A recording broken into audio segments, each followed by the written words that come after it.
5, 4, 3, 2, 1. Let's go.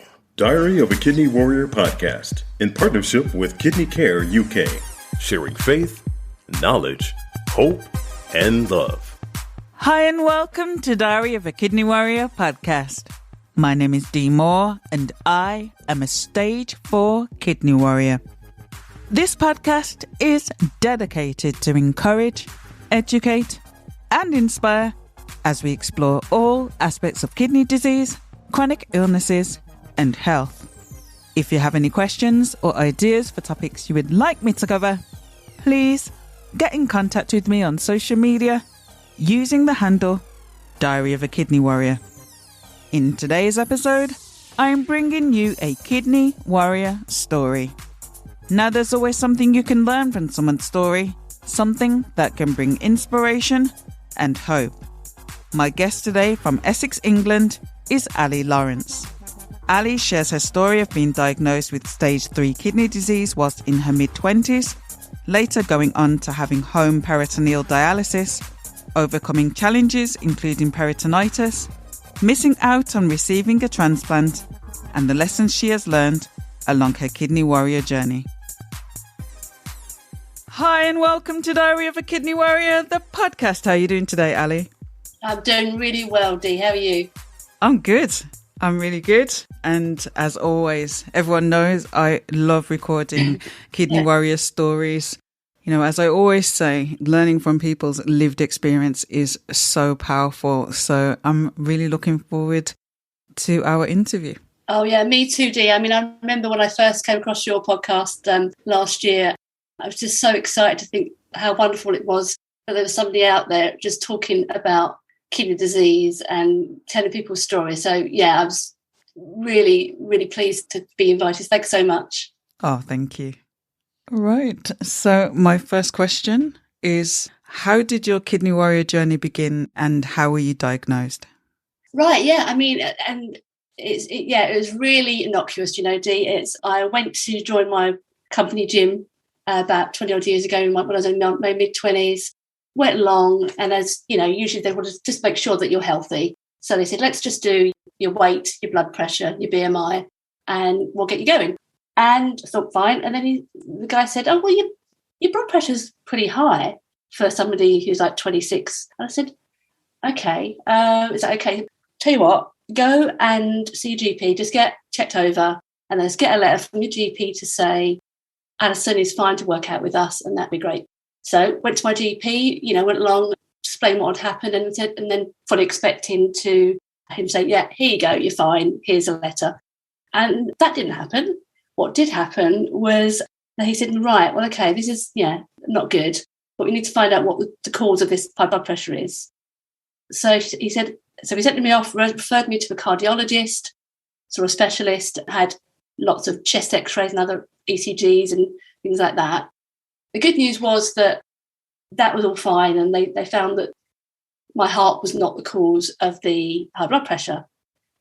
But then was referred to a nephrologist, and I'd never heard of a nephrologist before, and then found out that what I didn't know is that high blood pressure can be caused by the kidneys.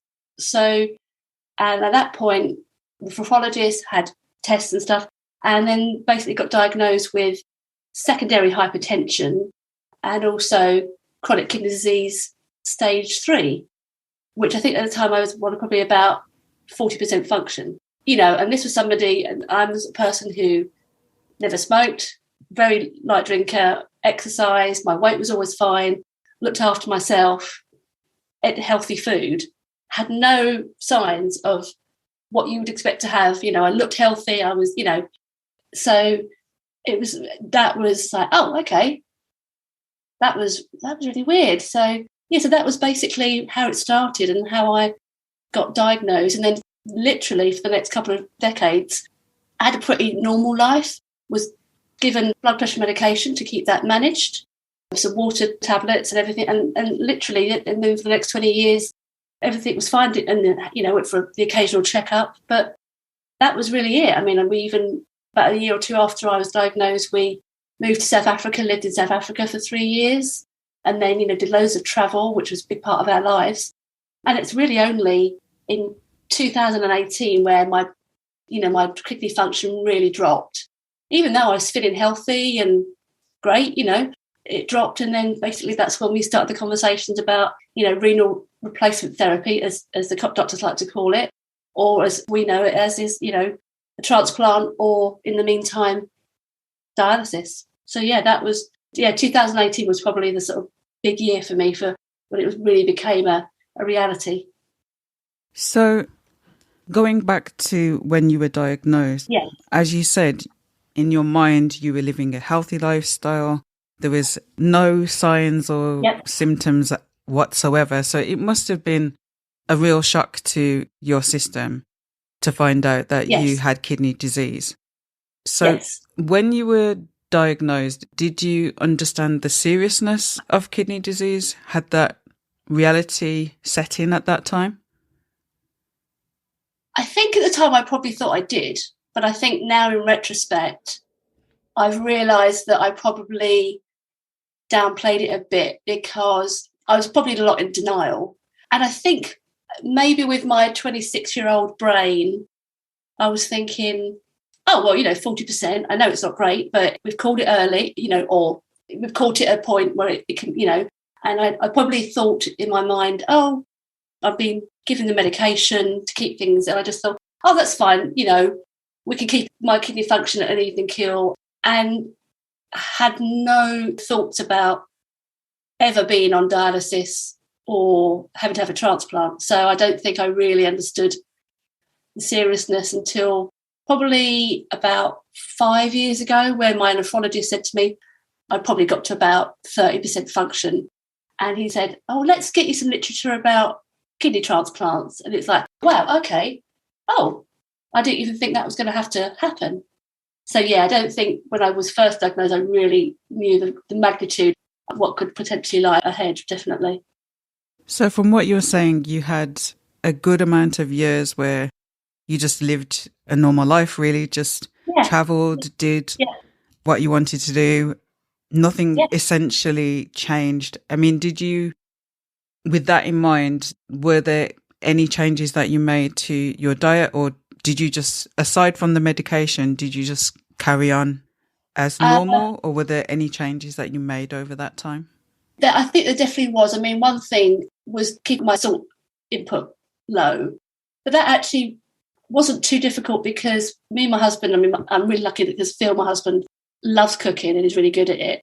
So I think we can cook everything from scratch, so it's easy enough to sort of adapt things and not put salt in the food. It's more about spices and herbs and fresh flavours and stuff, which is great. So that was actually quite good.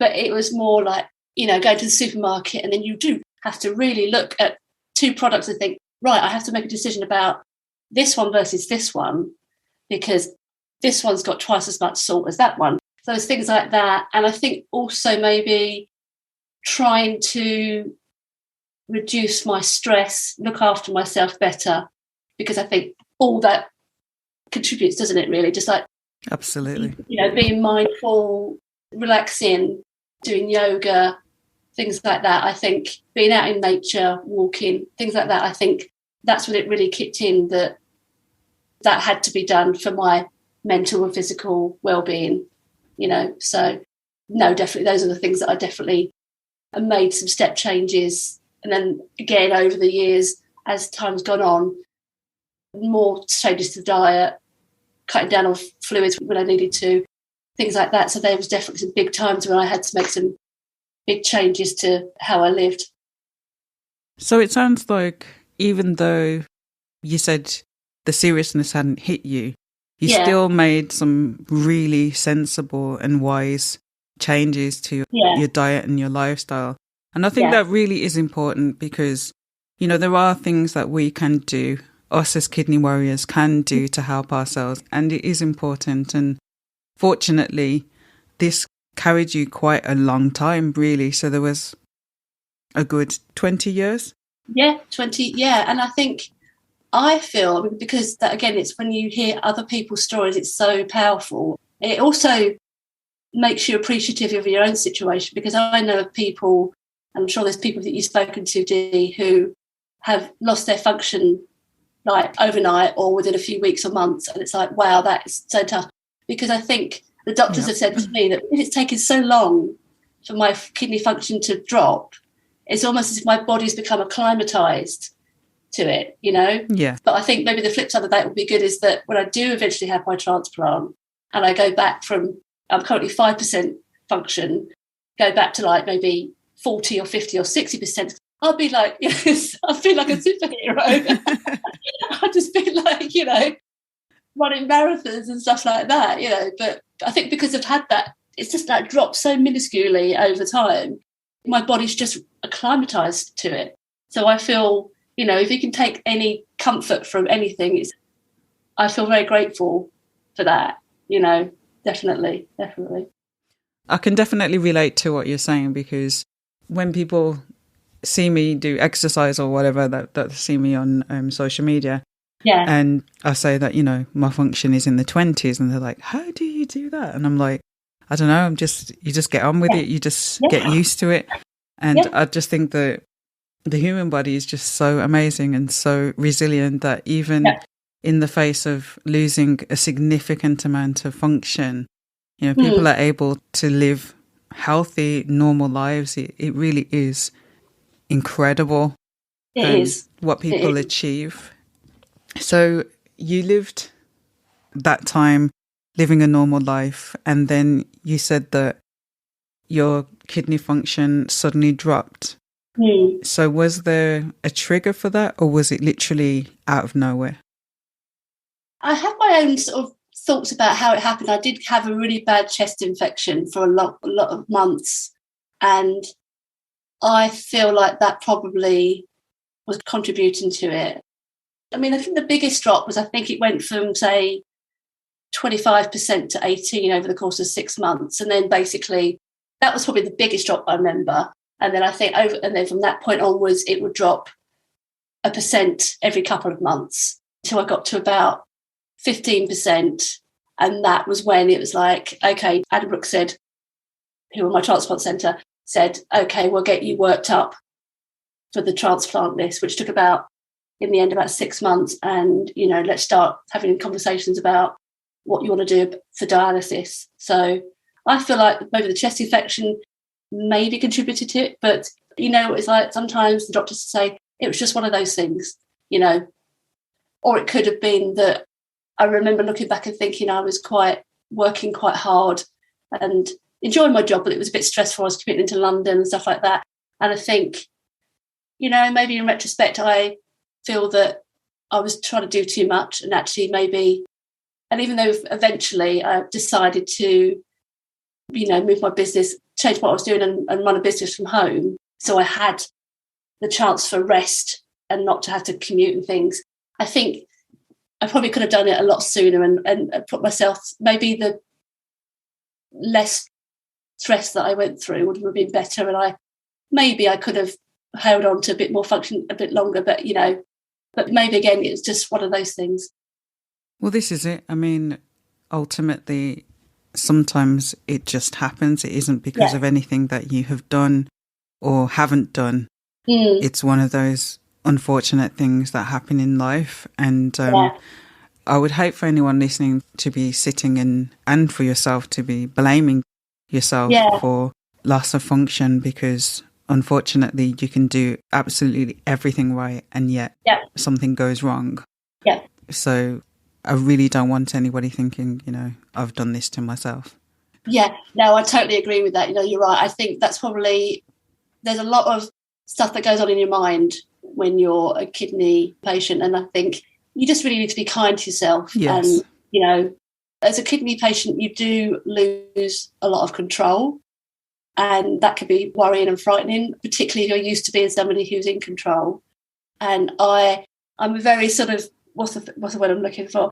I'm the sort of person that I'm very solution orientated. So it's almost like if there's a problem, I want to find a solution. And sometimes that's great, but sometimes you can blame yourself for things and thought, oh, if I hadn't done that or whatever. It's like, but you need to be kind to yourself, as I say, and realise that there are things that you can't control, but then there are things that you definitely can control. Absolutely. And that all links, I think, into something that I know you've mentioned in some of your podcasts I've listened to recently. It's a big word for me, begins with A, acceptance. Yes. And I think acceptance is so important. And part of that is realising, yep, there's things, my life isn't working out how I really expected it to be, but there are things that I can do, that I can control.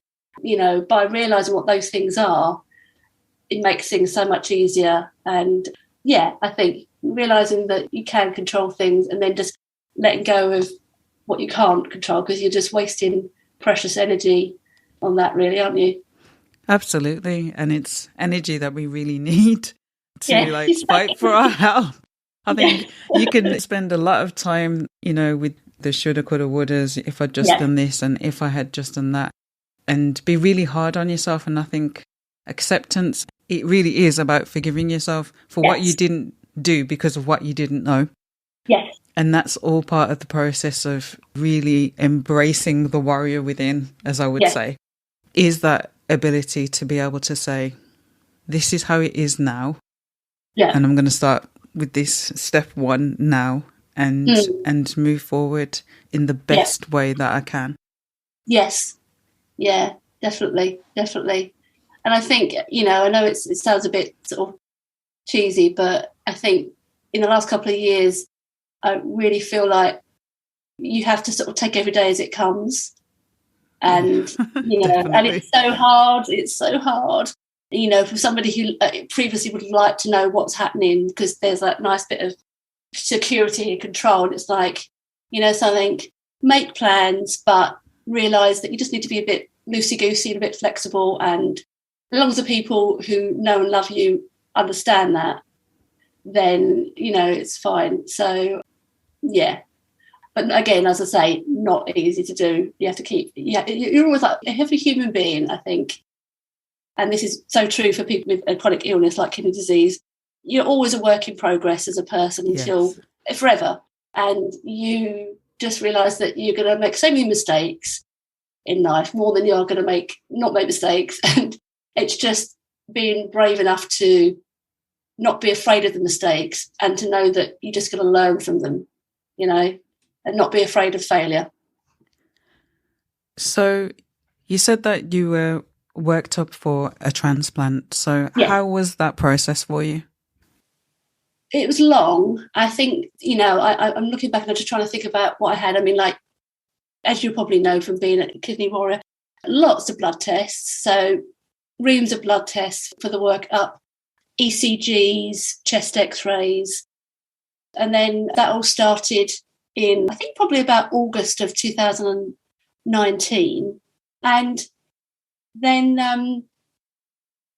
I remember what happens is basically you have all these tests, and then the transplant surgeon at the transplant hospital, mine happens to be Adam Brooks in Cambridgeshire, they then have to go and meet up with a board of other transplant surgeons, and they will review your results.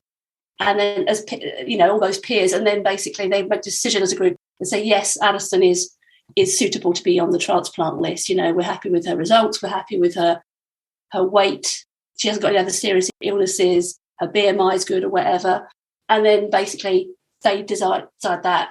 But they only meet every few weeks or whatever. And I remember I had most of my tests in like the summer of 2019. And I remember that there was one final test that I had to have, which was an echocardiogram, which is slightly different to an ECG. And then what they do is they would put you on there, and then they would either get you to pedal on this bike thing to raise your heart rate, or they would inject you with a drug which would then raise your heart rate really high, like exceptionally high levels. And then they would scan your heart and then see how your heart responded to that. So that was a final test that I had, and was probably one of the most important ones.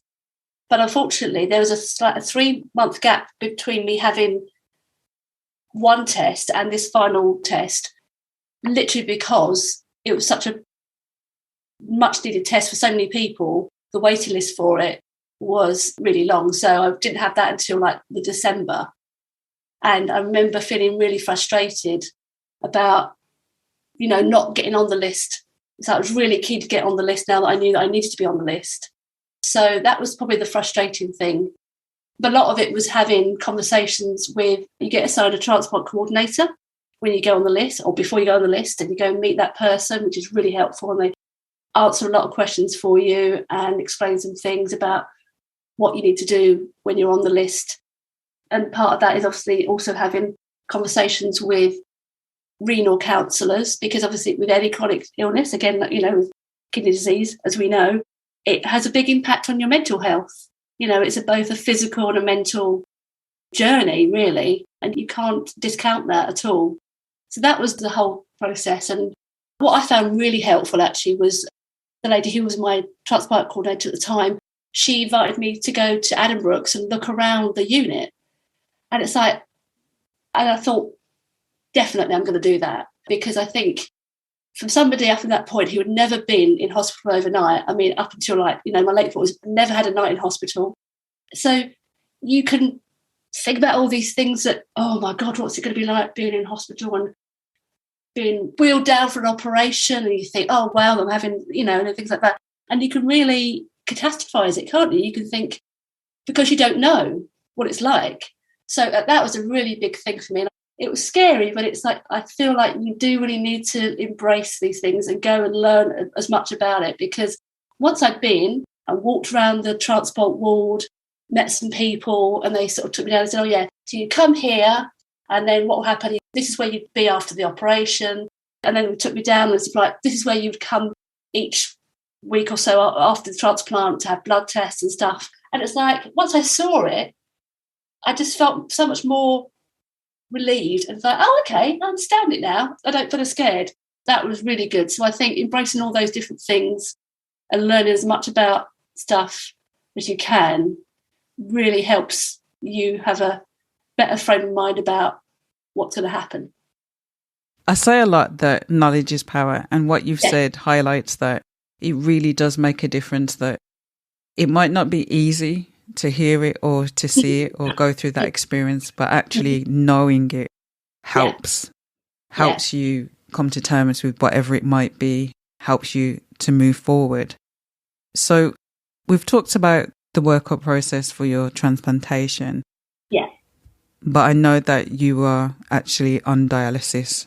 Yes. So how was the process of, as we've talked about, you lived a normal life for a number of years and then your function dropped. How was the process of going on to dialysis, and how did you choose what type of dialysis that you went on? Did you have the choice, or were you automatically put onto a type of dialysis? Yeah, I mean, in retrospect, I feel really fortunate that I had a choice which one to go on, because I've spoken to people since, and there's so many people who, from their hospital, they said, right, you're going to need to go on dialysis. You're going to be doing in-centre haemodialysis 3 times a week until you have your transplant.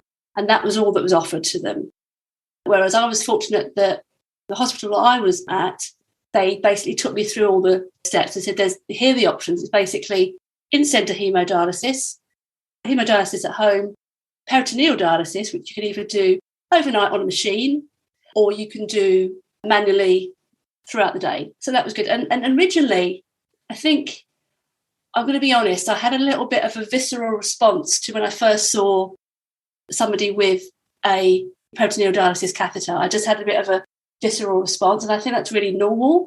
And I think maybe I let that sort of affect me a little bit. I sort of almost assumed, right, well, okay, it's going to be haemodialysis. And to be honest, at the time, I don't think the thought of having to needle myself worried me.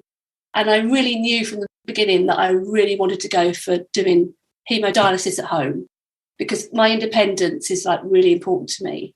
And there were so many things that I felt that I was going to miss out on. But I thought, well, it goes back to, again, is it to control? And it's like, well, if I could do it at home, I feel good about myself. I've got some input into my healthcare. I can be at home in the comfort of my own home stuff.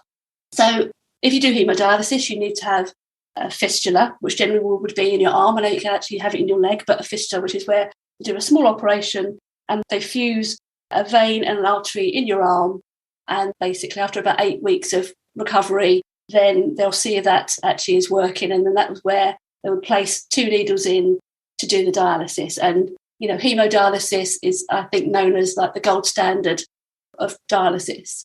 So that hadn't worried me. So that was what I had planned.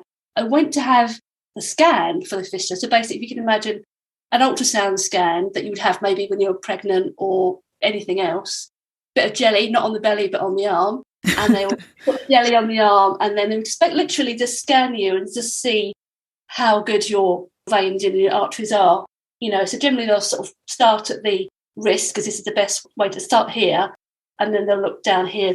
And they did the scan, and this is done basically by a vascular surgeon, because they would actually perform the operation for doing the actual fistula. And they were sort of looking and said, well, they weren't particularly brimming with confidence about, because I'm quite small, but not always the case, because a lot of people who are bigger than me also have this problem. The veins weren't particularly happy. So they said, well, we probably could do it, but, it's not looking that great. And then one of the doctors just said to me, have you ever thought about peritoneal dialysis? And I think because of this visceral response I'd had to it, I sort of had a knee-jerk reaction, and I just said to her, no, I can't do that. And then they I'm so thankful, really, because they said, well, you know something? And they explained a bit more about it. And I hadn't really had as much information about PD as I had about HD from my nephrology team. And they explained it to me. And it's like, luckily my husband was there. And we asked a few questions. And I thought, you know something? I really need to think about this. So literally, I went home that weekend, did some research into it, did comparisons of HD versus PD, and did the whole pluses and minuses list of both, talked to my husband about it. Because the dialysis that you do, to certain degrees, any dialysis that you do will have an impact on you, but also your family and people you live with, So I wanted to be sure that Phil had input to that, because it would affect him as well. And because I was really keen to do and I thought, no, actually, I'm going to do PD. And I decided that I'm going to do the APD, automated peritoneal dialysis, which is basically where you plug yourself into the machine for generally about 8 hours a night. But I wanted to check with him and say, this is going to affect you, because we're going to have a device in our bedroom, which it's pretty good, but it makes a bit of a low hum. And there might be alarms that go off, so his sleep is going to be affected and things like that. So we talked about it, and I said, okay, I'm going to go for that. And then literally told my nephrologist a few days later when I saw him, and said, right, I've changed my mind, I want to do PD. And I was really pleased. It's like, okay, that's great if you're sure. And within about a week's time, I was booked in and I had the catheter put in, had a night in hospital, and then came home. Yeah, and in a few weeks' time, I'd healed up.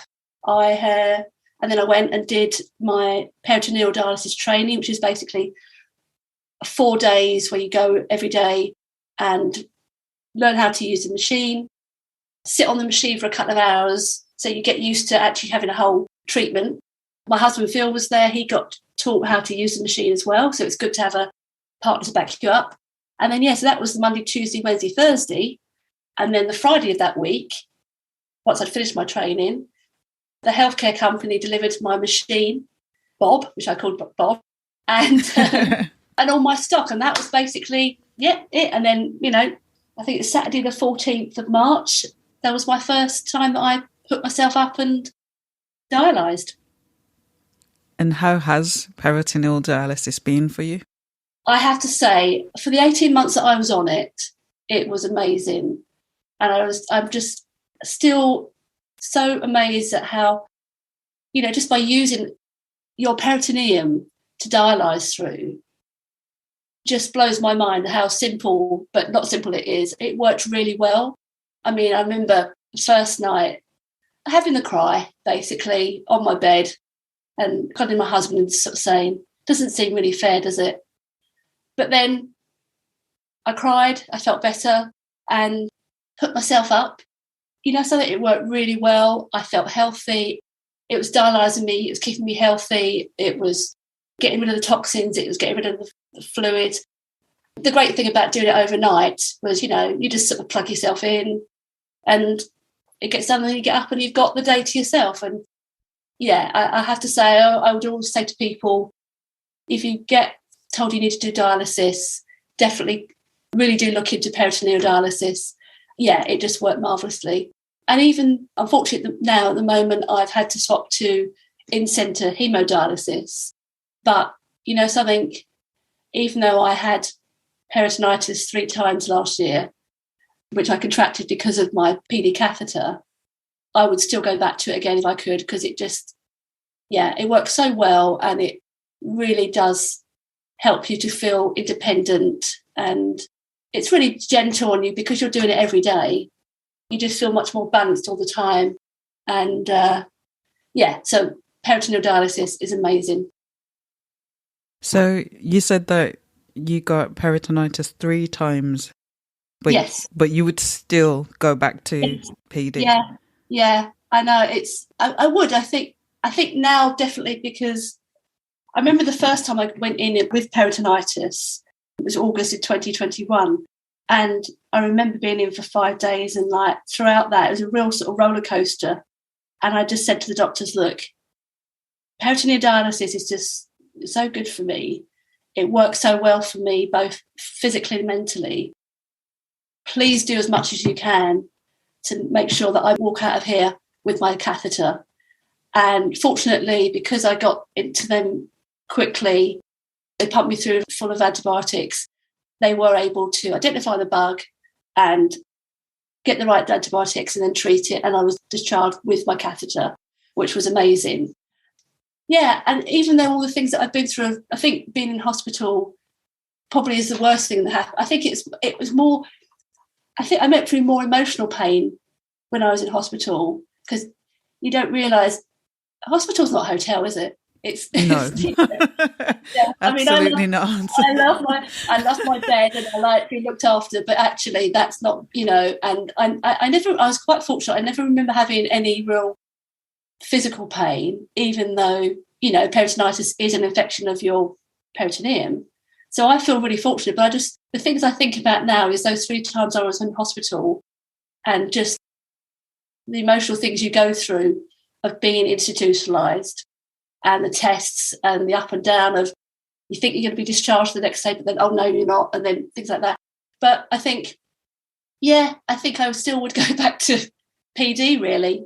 But I think because when I got peritonitis for the second time, or basically it hadn't cleared up from the first time, maybe that's the case, I went in sort of early October, and that was when I was in for 2 weeks. And ultimately, during that time, I had to have the catheter taken out because they just couldn't get rid of the infection. And they just said, well, by still having the catheter, we're keeping the bug inside. We need to get that out. And so basically in October, I came out of hospital after 2 weeks without my PD catheter. And then what was worse, I had this catheter in my chest, this like a tunneled catheter in my chest.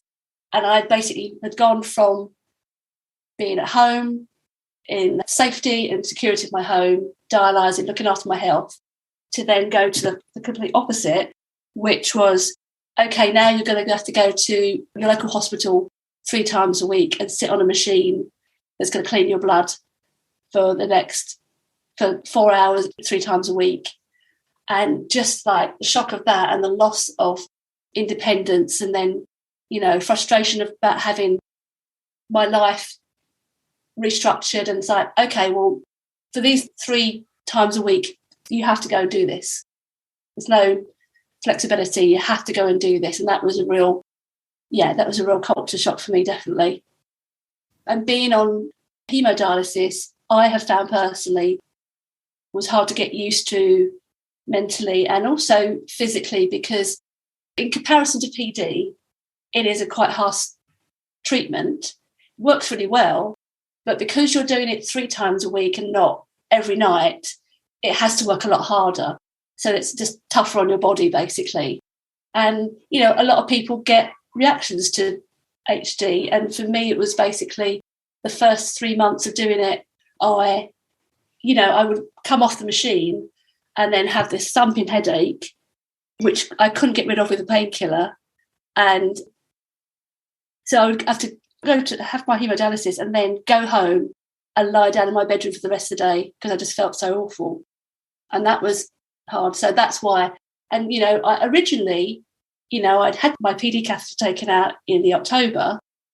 And I said to my doctors, I would really want to go back onto PD as soon as I can. And they said, okay, well, then, we'd like people to have some time away just to allow for healing and making sure the bug's definitely gone. But I said, well, look, how long before I can go back onto PD? He said, well, about 10 weeks. I said, great. And so even though I started the haemodialysis in October, I had this little lifeline, which was on the 10th of December last year, so 2021, I was going to go back into hospital and have another catheter put in my peritoneum. So ultimately, a few weeks after that, later in December, I could technically restart PD. It's like, great. So I had this, as I say, like this lifeline of this thing, great. I can push through and I can cope with this haemodialysis for the next 10, 12 weeks because I know that I've got PD I can go back to and I'm going to be back at home and, my life will be back to normal, my version of normal. And had the catheter put in, that was all working fine. And then literally between Christmas and New Year of that last year, so 2021, I started getting some stomach pains and sort of stuff. I was like, okay. And I was due to go on New Year's Eve, so 31st of December 2021, back to my hospital, and they were going to do some refresher training for me because I was going to go back on the APD machine. And so I went along there, and I'd mentioned to my nurses that I get the stomachache, but I went along, was about to start my training, and then basically what they would do is they would put the peritoneal fluid into your peritoneum and then sit you on the machine for a couple of hours and then take it out again. And they put the fluid into my belly, went in fine through the catheter that had been put in a few weeks before. And then about half an hour later, one of the nurses said, let's just, because you get a bit of a stomachache, let's just take the fluid out and see how you are. Great. And she did that. And basically, no fluid came out. And suddenly I was in the terrible pain in my stomach.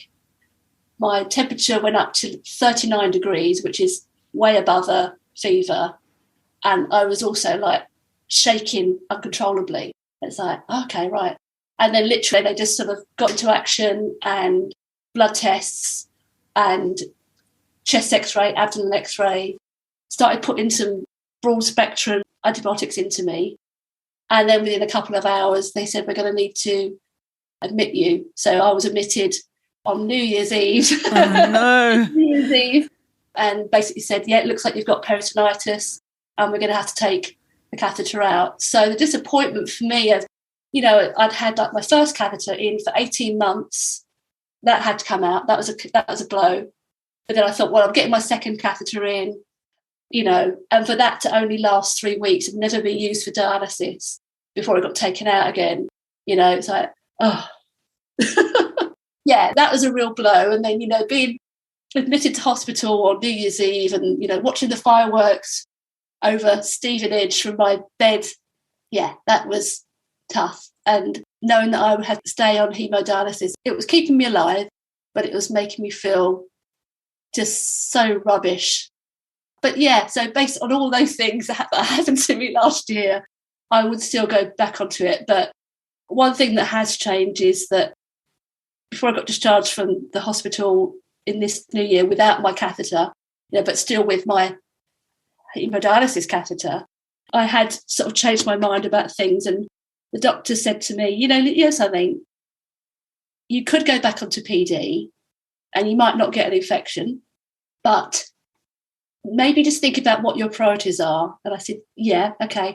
My priorities are to be well enough to be on the transplant list so I can be available for a transplant. I said, So maybe what you need at the moment, Alison, is a bit of consistency. And, even though HT is tough at the moment, we could try and make that better for you. Let's keep you on haemodialysis. It's keeping you healthy. And that means that you spend as much time on the list, not getting infections and to be taken off the list. So focus on that. So I had to really think, yeah, okay, what's my priority? Yeah, that is my priority. So I thought, yeah, okay, we're going to stick with the haemodialysis and, you know, carry on that until I get transplanted.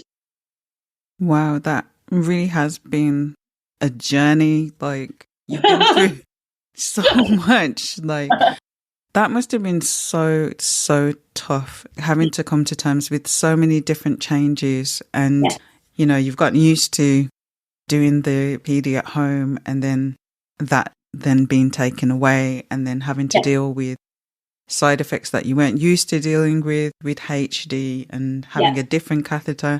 That is a lot. You know, that takes a lot of strength, inner strength, to be able to cope and to be able to push through. And you're so positive, and you have such an amazing outlook on life, and you really, honestly, and when I say this, it isn't to be cliche-ish, but really are a warrior. Like, to be able to push through that is really incredible. Thank you. And my hat's off to you. Like, I'm tipping my hat. So whilst waiting on the transplant list, I know that you had an opportunity for a transplant which didn't work out. So tell me more about that. Yeah, Dee. It was when I was in hospital for the second time in October of 2021. And so what happens is to be on the transplant list, you have to be as healthy as possible. And one of the times that you get deactivated from the list is if you're in hospital with something that could potentially mean that your transplant isn't as successful as it could be. And having an infection where you're being treated with antibiotics is one of those cases. And I remember when I was in hospital first in August, the doctor said to me, right, you've got an infection. We're going to deactivate you from the transplant list. And that was sort of new information to me because I'd never been in hospital before, you know. But I said, well, okay, no, that makes sense. You know, it makes sense to be the healthiest possible you can be. So I knew that was a drill, basically.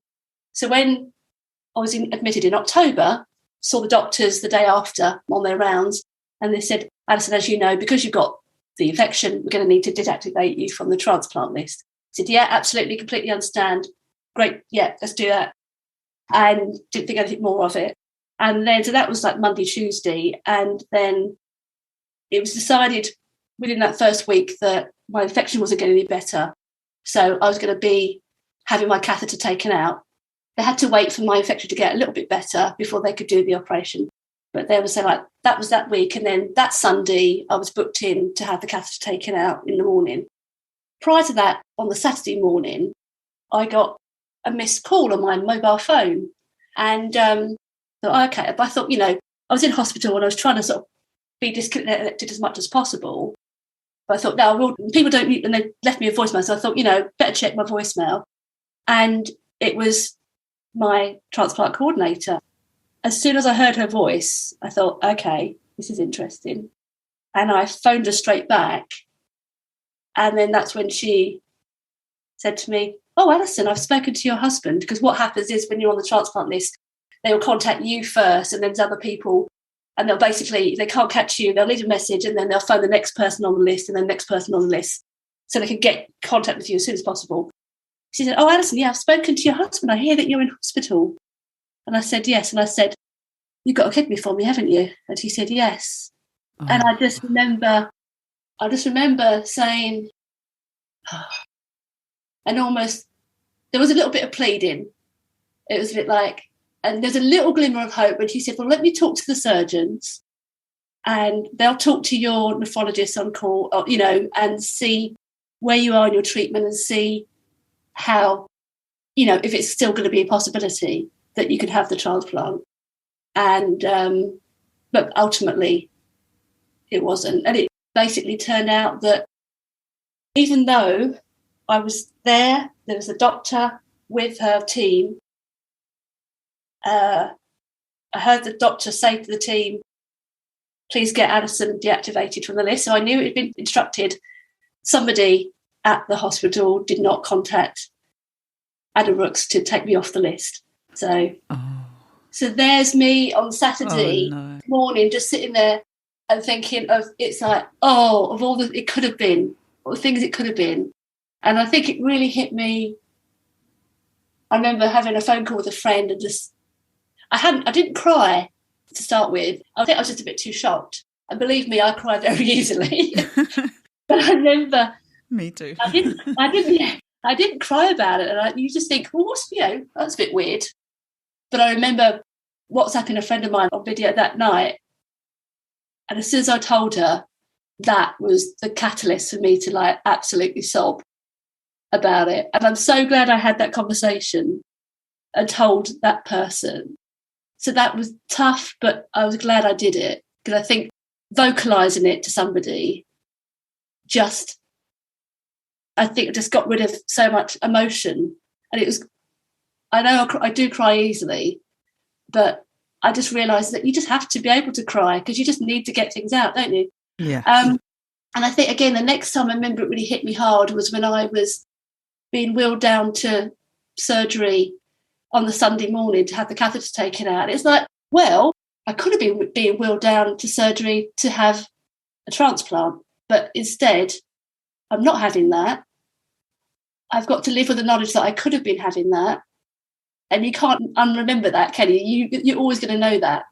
And the fact that I was having this surgery, and not only was I not having a transplant, I was having this dialysis that I just would be such a positive impact on my life, taken away from me, and then given something that scared me and I didn't want, So all those things were going on, all those different emotions. So I think that's probably one of the lowest points in my whole kidney journey over the last few years. Much worse than being diagnosed, I think, probably in retrospect. Yeah, that being something that, you've been wanting, I've been on the list since January 2020, you've been wanting this thing, your life has been revolving around this phone call coming, and you probably fantasize about it and you think how it's going to be. You think it's going to be, I'll be at home and then the phone will ring and then I'll get my bag and we'll go down to the hospital. And it's not that, it's you get offered it and you can't take it. And you never think that's going to happen, do you? You just think, bish, bash, bosh, this happens, that happens. You get the phone call, you say, yes, I'll have the transplant, I'll get in the car. You go, you have the transplant, you recover, and you feel like that's the end of the story. But obviously, that's very often not the case. It is amazing the impact that the different things can have on your mental health along this Kidney Warrior journey. Yeah. I mean, to go through that experience, and for you, when you described about actually when you were being wheeled down for the operation, and it could have been so different, having to come to terms with it's kind of a grieving process in a sense that, the loss of what could have been compared to what actually happened. These things can take a massive toll on your mental health as a kidney warrior. And I know that mental health is something that you are very passionate about for kidney warriors, and in the advocacy work that you do, paying it forward and encouraging people in their mental health. So tell me more about what you're doing in terms of mental health and helping others. Oh, absolutely. Before I do that, I just want to say it's so spooky because you just used a word that my renal counsellor used, and it was so helpful. It's like you are grieving, you are mourning what could have been. It's so lovely to hear you say that word completely unprompted, because when she used that word, it was a very big moment for me, because it's like, yes, and we all know that any sort of grief is so, is such a big thing for anybody, whatever form it takes. And it's like, so thank you very much for recognising that is exactly what the process is. You are in a phase of mourning, definitely. So I think, back to your question, I think awareness is so important, I think, because I'd like to think to myself that by people like you, Dee, doing your podcast and raising awareness and the small things that I do on a daily basis, I just feel like if I can talk to people and just make them aware of kidney disease so that they then go get tested, for it, and then they can be aware. And then if that means that one person doesn't have to go through kidney disease or go through dialysis or a transplant, it just feels so much worth it. Yeah. And we have to be telling our stories and connecting with people, So for me, it takes on like many forms. It could be big stuff. It could be, going along and doing a presentation, great things like doing a podcast that you're doing, which is amazing. It can be reaching out on social media and just sharing really, sort of very in-depth things about your story, about your journey. For me, it's not being afraid to show pictures of me doing dialysis and things like that. And people understand that. So that's really important so that they understand that. But it can be as little as just having a one-to-one conversation with somebody. That's raising awareness for me as well. I think those are the really important conversations. Absolutely. Because those people learn something. And also me as a kidney warrior, I learned something as well, which is really satisfying. And so I remember having this conversation where I'd been to dialysis, and that particular day I'd got a cab to dialysis because my husband wasn't able to take me in the car because I wasn't feeling confident enough to drive again at the time. And I got picked up from my hospital after having my dialysis. I got in with all my stuff. I got a blanket, and I've got, all my stuff that I take along to keep me occupied. Had my mask on and everything, and I had my little lanyard thing here saying that I'm socially distancing. And the taxi driver said to me, "Oh, so have you been for an appointment?" I said, "Well, actually," and I'm getting really good at this. I just thought I'm just going to start talking about it. I said, "Well, actually, I've just been doing kidney dialysis." And he said, "Oh, okay. And how often do you do that?" And we had this whole conversation. I said, "Yeah, it's 3 times a week, 4 hours at a time at that moment." And he said, "Oh, but you look too young to have kidney failure." I'll be on kidney dialysis. And I said, "Oh, yeah, well, it's true. I mean, it does affect older people. And a lot of people in my dialysis centre are, a lot older than me. But there are a lot of people who are my age and a lot of people who are younger. Mm. It's like, I didn't realise that. So that was good. But then the added bonus to that was then he opened up and told a story. And he said, "Oh, yeah, my dad died earlier this year from kidney failure." It's like, I was not expecting that. And it's like, I thought, well, okay. Oh, I'm really sorry to hear that. What happened? And he basically told me that before the pandemic, his dad had been diagnosed with kidney disease, and the dad had been told that he had 60% function, which obviously is not good, but, treatable. And the hospital had wanted him to go back for some checkups, just keep an eye on his kidney function. And because of the pandemic, like a lot of people at the time were scared to go out or to go to a hospital. So his dad didn't go to his appointments. And then he said, well, a year later, he had gone from 60% to 5% in all that time. Wow. Because he hadn't gone to his appointment, hadn't, been having sort of treatment or anything like that and been looked after. And it's like, and I was like, I'm so pleased I had that conversation because I've learned something, and I've been exposed to somebody else's journey. And hopefully he's also learned something as well, because there's a lot of preconceived ideas about kidney disease and things like that, So, because then people say to me, I said, "Oh, yeah, I'm doing dialysis because I've got kidney failure." And it's like, oh, what's it, both of your kidneys? It's like people... Yeah. Always like, ask that question. Yeah, it's like, oh, is it both the kidneys that have failed? It's like, what's it? And I laugh at that, but I think to myself, yeah, and it just really shows you people that don't know. People don't really, it's not on their radar. And I think it needs to be, definitely, because so many people who've got the disease, they don't know about it until dialysis is the next option, really. So, yeah, I just think anything that you can do that, if you've got a strength, so obviously your strength is talking to people and communicating and things like that, anything that you can do that you want to do to spread awareness, I just think is amazing. And it hasn't got to be, because some people don't want to talk on social media and things like that, that's fine. But some people want to go and shake a bucket outside their train station or their local supermarket, and that's good as well. So every bit that you do is so important. And also just being really open with everybody that you know about it. Because I think I got to a point where I thought, yeah, there's so many people in my life who don't know that I've got kidney disease, because hadn't really affected me. But I think once I knew I was starting dialysis and was on the transplant list, I thought that was my little moment to actually be really open with people and say, hey guys, this is what's happening with me. This is what it means for my life. And that was good for me. And I think being open about it with people, and then they show interest, and then you talk to them about it, and they learn about what it's like to have kidney disease, and and they probably, and then hopefully they'll be more likely to look for symptoms. That means that they can go see their doctor and get diagnosed really quickly.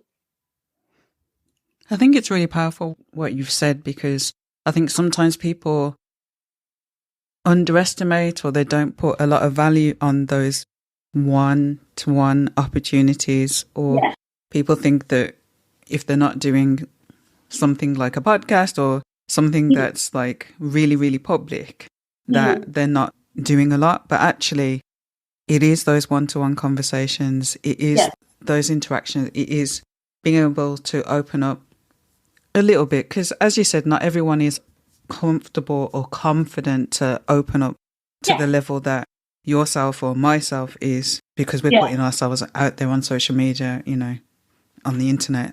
Yeah.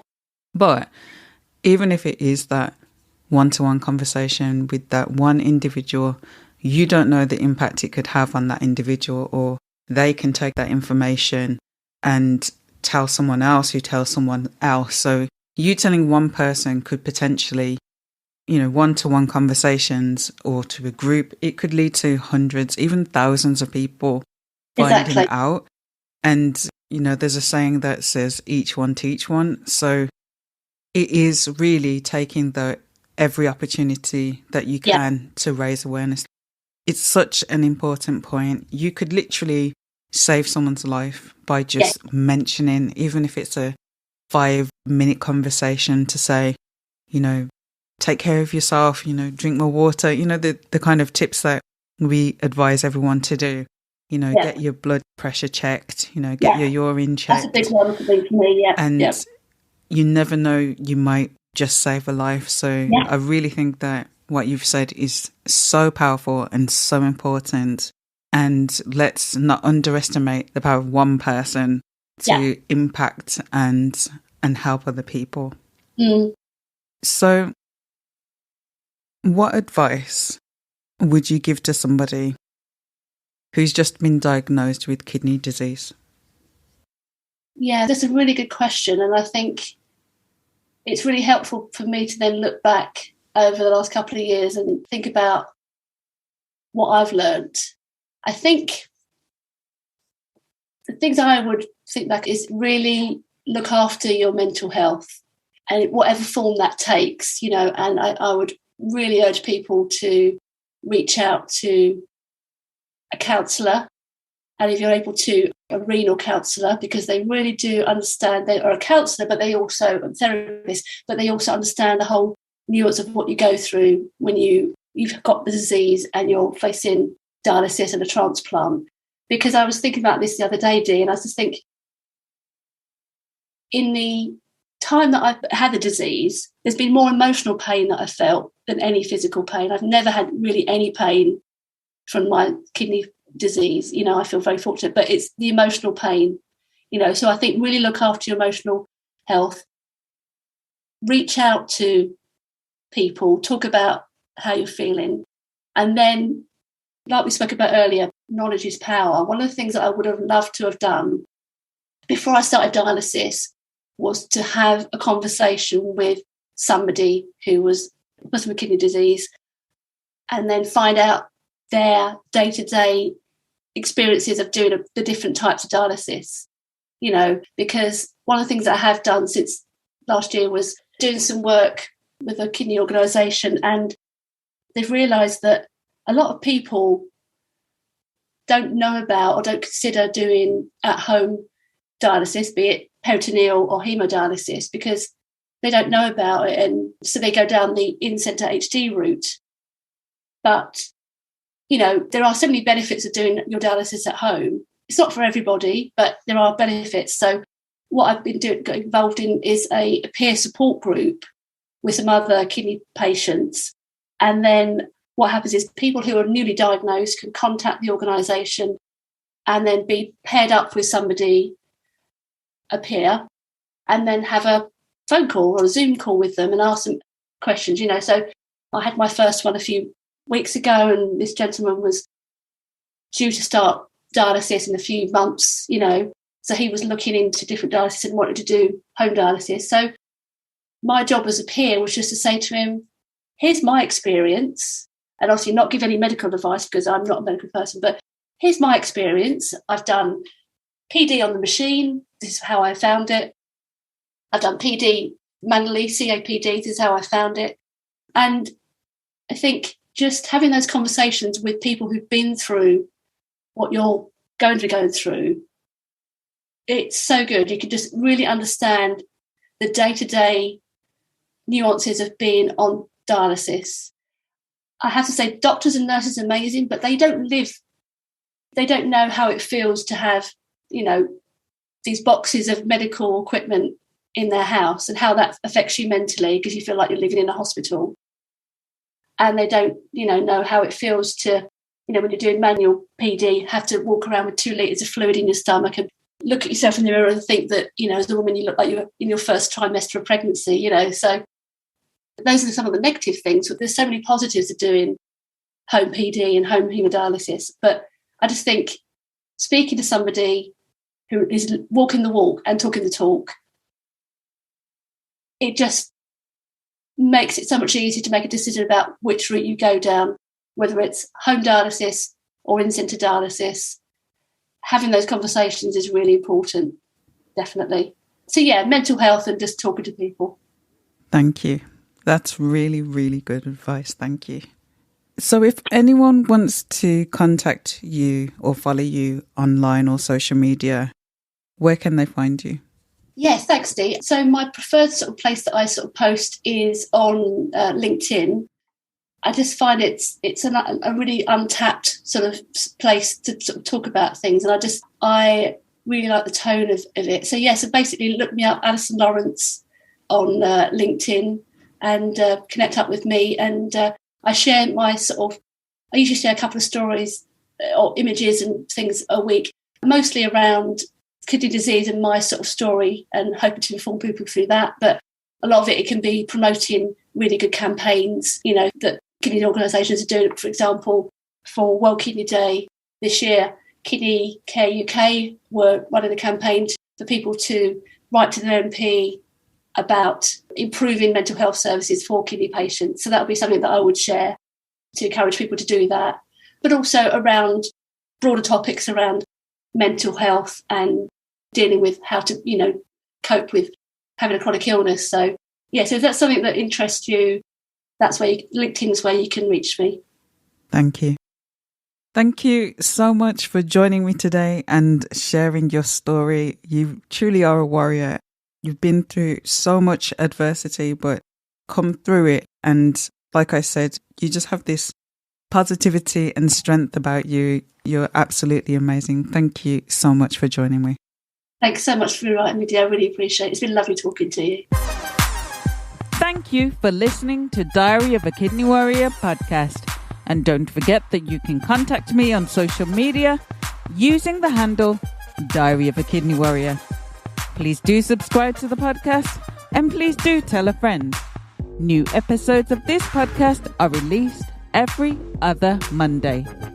Until next time, take care and choose to live. Diary of a Kidney Warrior, sharing faith, knowledge, hope, and love.